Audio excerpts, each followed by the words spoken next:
कल्पना करा, एखाद्याच्या डोक्यात एक भन्नाट बिझनेस आयडिया आहे. अशी आयडिया जी गावातल्या किंवा शहरातल्या 50 जणांना थेट रोजगार देऊ शकेल. हां, खूप मोठी गोष्ट आहे. हो ना. म्हणजे त्या व्यक्तीकडे कौशल्य आहे, जिद्द आहे, पण एकच गोष्ट नाहीये, ती म्हणजे पैसा किंवा भांडवल. बरोबर. वास्तवात अशा परिस्थितीत काय होतं, बहुतांश वेळा ती उत्तम आयडिया त्याच दिवशी कागदावरच मरून जाते. पण आज आपण एका अशा विषयावर सखोल चर्चा करणार आहोत, ज्यामुळे या आयडियाज कागदावर न मरता प्रत्यक्षात कशा उतरू शकतात हे आपल्याला समजेल. नक्कीच. आपल्याकडे आज महाराष्ट्र सरकारच्या आर्थिक सक्षमीकरण आणि कर्ज योजनांचे काही अतिशय महत्त्वाचे आणि सविस्तर दस्तावेज आहेत, आणि आजच्या या विश्लेषणाचा उद्देश फक्त योजनांची नावं वाचून दाखवणे हा अजिबात नाहीये. हो, तसं करणं खूप कंटाळवाणं होईल. अगदी. तर केवळ सरकारी फाईल्समध्ये असणाऱ्या या योजना एका सामान्य माणसाच्या हातात आल्यावर त्याचं आयुष्य कसं बदलतं आणि त्यामागे नक्की कोणतं अर्थशास्त्र काम करतं हे आज आपण उलगडून पाहणार आहोत. अगदी बरोबर. कारण जेव्हा आपण या दस्तावेजांचा बारकाईने अभ्यास करतो तेव्हा एक गोष्ट प्रकर्षाने जाणवते. या योजना म्हणजे केवळ गरिबांना दिलेली आर्थिक मदत किंवा ज्याला आपण चॅरिटी म्हणतो तसं नाहीये. अच्छा. कसं आहे ना, हा राज्याच्या अर्थव्यवस्थेत प्राण फुंकण्याचा एक अतिशय विचारपूर्वक तयार केलेला आराखडा आहे, ज्यामध्ये शेतकरी, बेरोजगार तरुण, स्वावलंबी होऊ पाहणाऱ्या महिला आणि उच्च शिक्षणाचे स्वप्न पाहणारे विद्यार्थी या सर्वांना एका भक्कम आर्थिक साखळीत जोडण्याचा प्रयत्न दिसतो. आणि म्हणूनच आपण या साखळीच्या अगदी पहिल्या दुव्यापासून सुरुवात करूया, म्हणजे आपला कृषी आणि ग्रामीण भाग. मी जेव्हा हे दस्तावेज वाचत होते तेव्हा सुरुवातीलाच पीक कर्ज योजनेचा उल्लेख मला दिसला. आता हे वाचताना मला एक प्रश्न पडला. बियाणे, खते किंवा कीटकनाशकांसाठी कर्ज दिलं जातं हे ठीक आहे. हो. पण हे कर्ज म्हणजे नक्की काय? फक्त काही हजारांची मदत करून शेतकऱ्याला तू पुढे जा, आम्ही तुझ्या पाठीशी आहोत असं सांगण्यापुरतं हे मर्यादित आहे का? अजिबात नाही. यामागचं मुख्य मेकॅनिझम समजून घेणं गरजेचं आहे.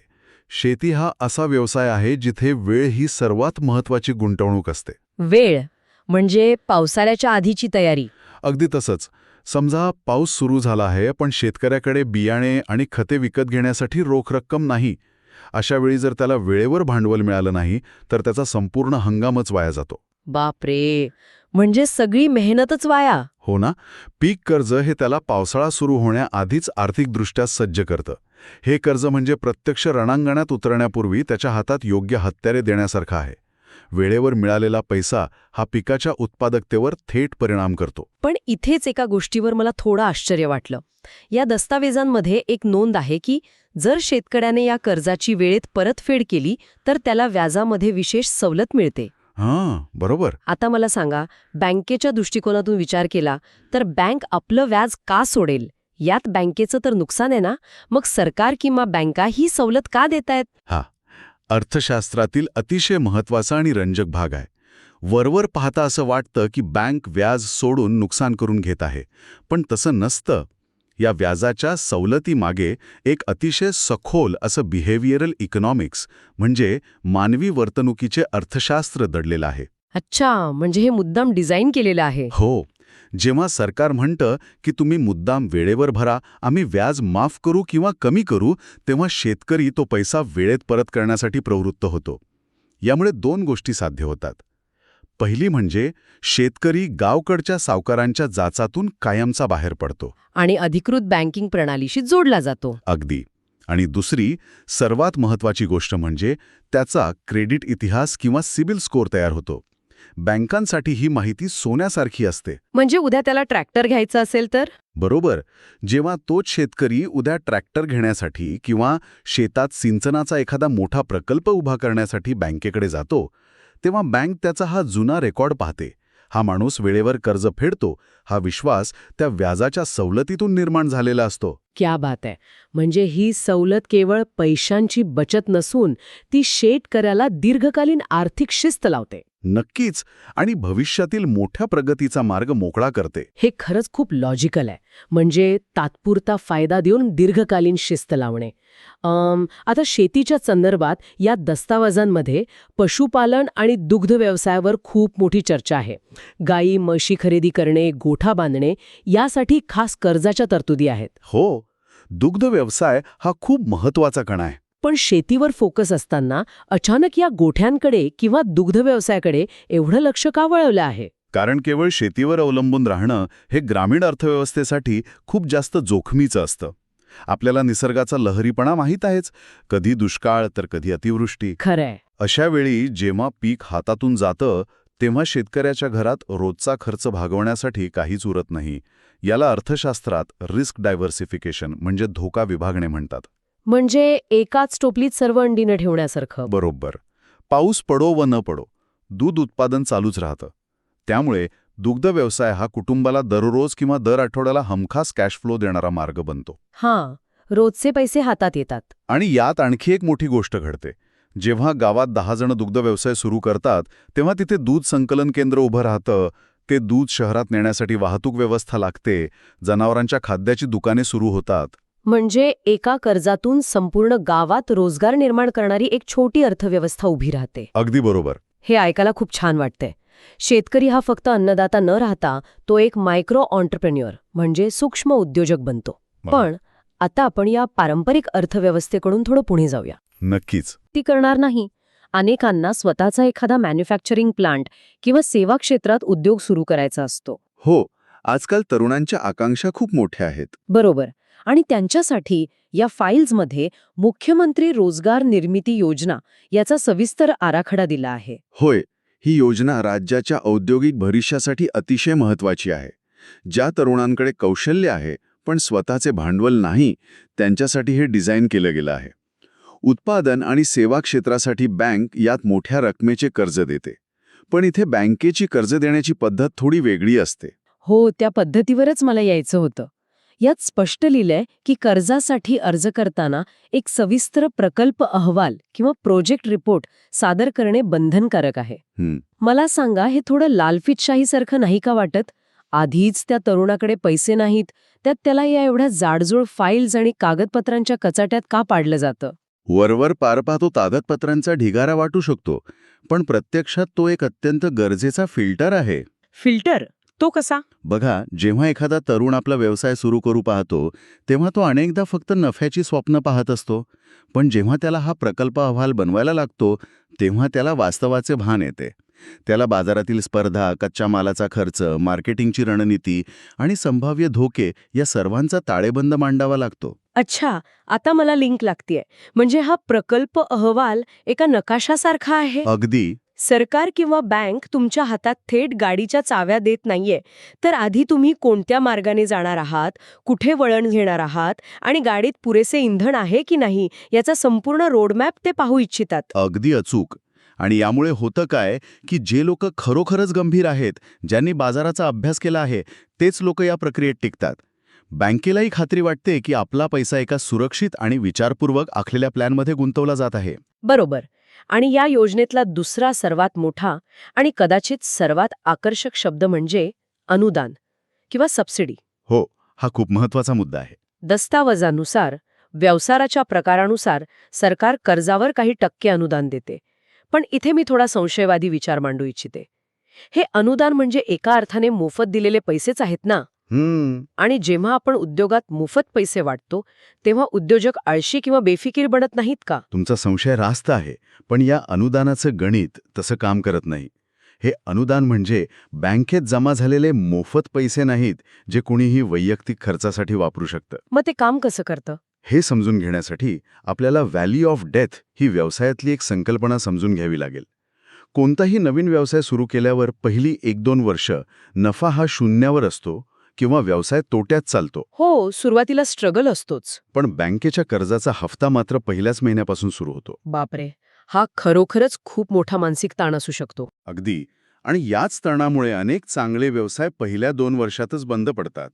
इथे हे सरकारी अनुदान एका शॉक ॲब्झॉर्बर सारखं काम करतं. अच्छा, म्हणजे धक्के सहन करण्यासाठी. बरोबर. सरकार हे अनुदान थेट बँकेतील तुमच्या कर्ज खात्यात जमा करतं, ज्यामुळे तुमच्या कर्जाची मूळ रक्कम थेट 25 ते 35% कमी होते. मुद्दल कमी झाल्यामुळे साहजिकच तुमचा मासिक हप्ता आटोक्यात येतो. EMI कमी होतो. होय, हे संरक्षक कवच त्या तरुण उद्योजकाला सुरुवातीच्या ते अत्यंत संघर्षमय काळात तग धरून राहण्याची, श्वास घेण्याची स्पेस देतं. व्यवसाय एकदा ब्रेक इव्हन पातळीवर आला की तो स्वतःच्या पायावर धावू लागतो. हे खरंच डोळे उघडणारं आहे. म्हणजे ते फुकटचे पैसे नसून नवजात व्यवसायाला वाचवण्यासाठी दिलेला एक ऑक्सिजन आहे. नक्कीच. आता मोठ्या उद्योगांनंतर आपण जरा समाजाच्या आणखी तळागाळात जाऊया. ज्यांच्याकडे कोणताही मोठा व्यवसाय सुरू करण्याची क्षमता नाही, अशा महिलांसाठी या दस्तावेजांमध्ये स्वयंसहाय्यता गट आणि सूक्ष्म अर्थशास्त्राच्या योजनांचा उल्लेख आहे. होय, तळागाळातील अर्थव्यवस्थेला चालना देणारं हे एक अतिशय प्रभावी मॉडेल आहे, ज्याला आपण बचत गट म्हणतो. पण मला इथे एक गोष्ट समजून घ्यायची आहे. जी जेव्हा गावातील एखादी गरीब महिला बँकेत जाते आणि म्हणते की मला शिलाई मशीन घेण्यासाठी किंवा पापड लोणच्याचा व्यवसाय करण्यासाठी 10,000 रुपये हवेत, जी तेव्हा बँक अनेकदा तिला दारातच उभी करत नाही. दुर्दैवाने हे खरं आहे. कारण तिच्याकडे गहाण ठेवण्यासाठी काहीच नसतं. पण जेव्हा 10-15 महिलांचा एक बचत गट बँकेत जातो, तेव्हा बँक त्यांना लगेच लाखो रुपयांचं कर्ज देते. पैशांची मागणी तर तीच आहे. मग बँकेचा दृष्टिकोन असा का बदलतो? याला बँकिंगच्या भाषेत जॉइंट लायबिलिटी ग्रुप मॉडेल म्हणतात. Joint liability. हो, जेव्हा एखादी एकटी व्यक्ती कर्ज घेते तेव्हा ती फेडेल की नाही याची सर्व जोखीम बँकेवर असते. पण जेव्हा 10-15 महिलांचा गट कर्ज घेतो तेव्हा त्या एकमेकींच्या जामीनदार बनतात. जर एखाद्या महिलेचा व्यवसाय चालला नाही किंवा ती हफ्ता भरू शकली नाही तर बाकीच्या महिला तो हफ्ता भरतात. अच्छा, म्हणजे यात सामाजिक दबाव काम करतो, पियर प्रेशर. अगदी बरोबर. गावात आपली बदनामी होऊ नये आणि आपल्यामुळे इतरांचे नुकसान होऊ नये या भावनेमुळे बचत गटांचा कर्ज फेडण्याचा दर हा 98 ते 99% घरात असतो. बापरे, 99%. हो, जो अनेक मोठ्या कॉर्पोरेट कंपन्यांपेक्षाही चांगला आहे. मला हे ऐकताना एक रूपक आठवतंय. हे एखाद्या सूताला एकत्र करून भक्कम दोरखंड बनवण्यासारखं आहे. हा छान उदाहरण आहे. एका सुताच्या धाग्याला सहज तोडता येतं.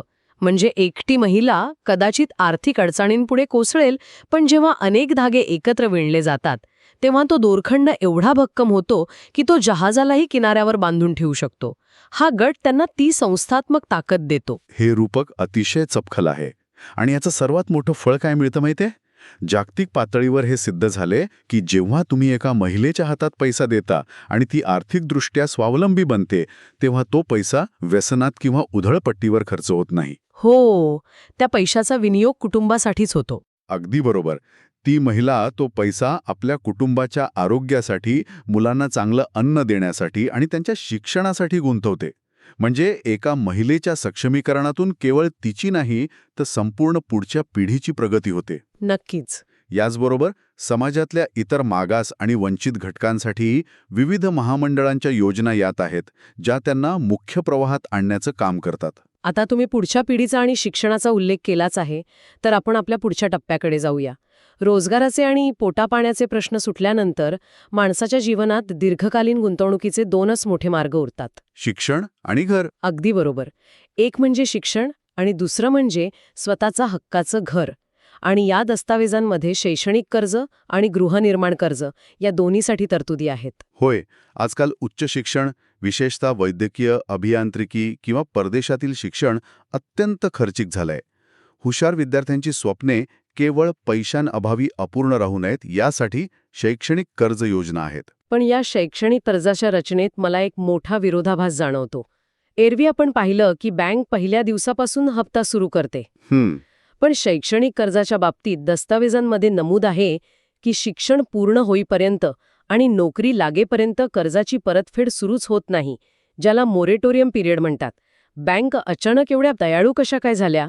एका विद्यार्थ्याला 5-5 वर्ष सवलत का दिली जाते? बँकेच्या दयाळूपणाचा हा भाग नाहीये, तर हे ह्युमन कॅपिटल म्हणजे मानवी संसाधनातील गुंतवणुकीचे अर्थशास्त्र आहे. Human capital. हो, जरा विचार करा.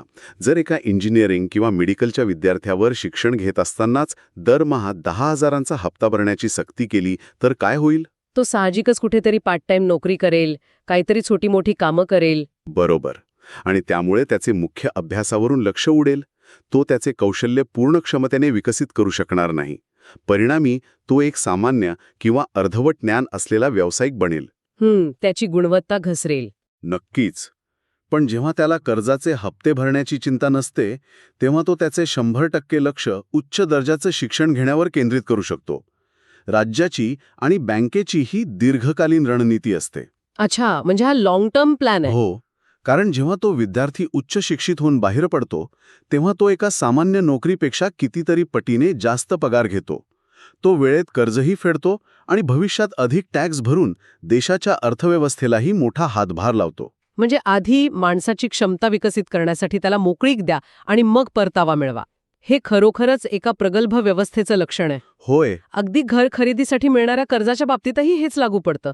आर्थिकदृष्ट्या दुर्बल घटकांसाठी घर बांधणीसाठी कमी व्याजदराचे कर्ज उपलब्ध आहे. हो, कारण स्वतःचे घर असणे ही केवळ विटा सिमेंटची इमारत नसते.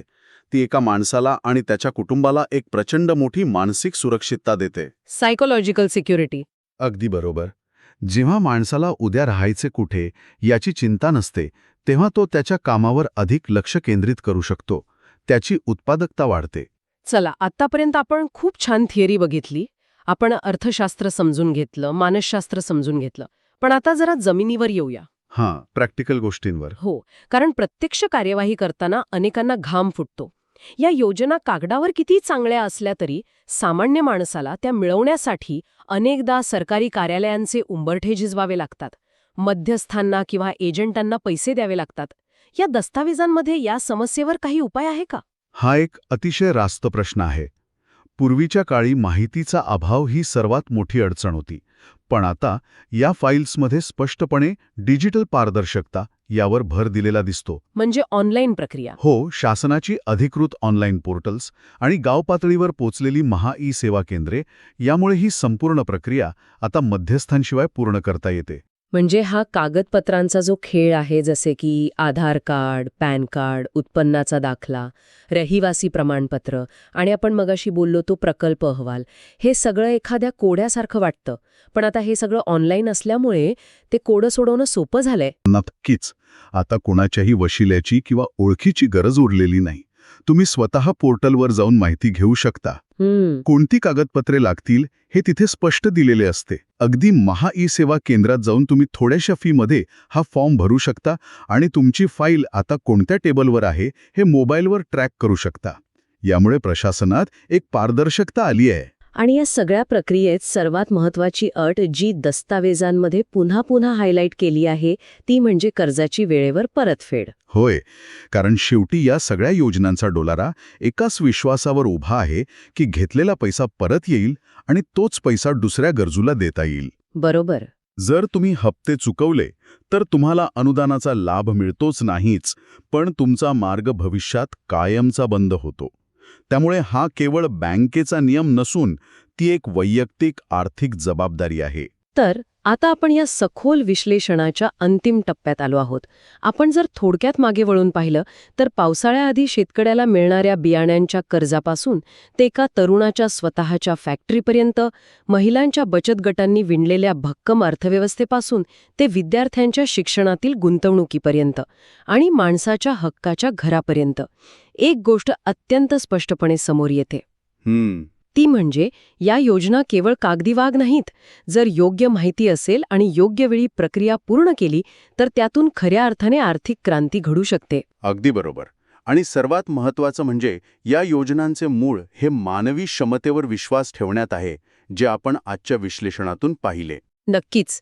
आणि जाता जाता या संपूर्ण डिजिटल प्रक्रियेच्या आणि डेटाच्या संदर्भाने मला एक अतिशय रंजक आणि भविष्यवेधी विचार मांडायचा आहे, ज्यावर आपण सर्वांनी नक्की विचार करायला हवा. कोणता विचार? आज आपण पाहतोय की इंटरनेट आणि पोर्टलमुळे माहिती तळागाळापर्यंत पोहोचली आहे. पण तंत्रज्ञान इथेच थांबणार नाही. विचार करा, भविष्यात आर्टिफिशियल इंटेलिजन्स इतकं प्रगत होईल का की कोणालाही कोणत्याही कर्जासाठी अर्ज करावाच लागणार नाही. बापरे, हे खूपच पुढचं चित्र आहे. हो ना. बँकेचे AI मॉडेल्स तुमची शेतीची पद्धत, तुमच्या बँक खात्यातील देवाणघेवाण किंवा एखाद्या विद्यार्थ्याचे शैक्षणिक गुण तपासून त्यांना अर्ज करण्यापूर्वीच त्यांच्या मोबाईलवर प्री अप्रूव्ड योजना सुचवतील. शक्य आहे. आणि कागदपत्रांच्या फाईल्स गोळा करण्याची ही सध्याची पद्धत कायमची इतिहास जमा होईल. तंत्रज्ञान आणि सरकारी योजनांचा हा संगम भविष्यात आपल्याला कुठे घेऊन जाईल हा खरोखरच एक रंजक प्रश्न आहे. नक्कीच एक विचार करायला लावणारा आणि भविष्यात शक्य वाटणारा बदल आहे. तर याच एका नव्या विचारासोबत आजची आपली ही सविस्तर चर्चा आपण इथेच थांबूया.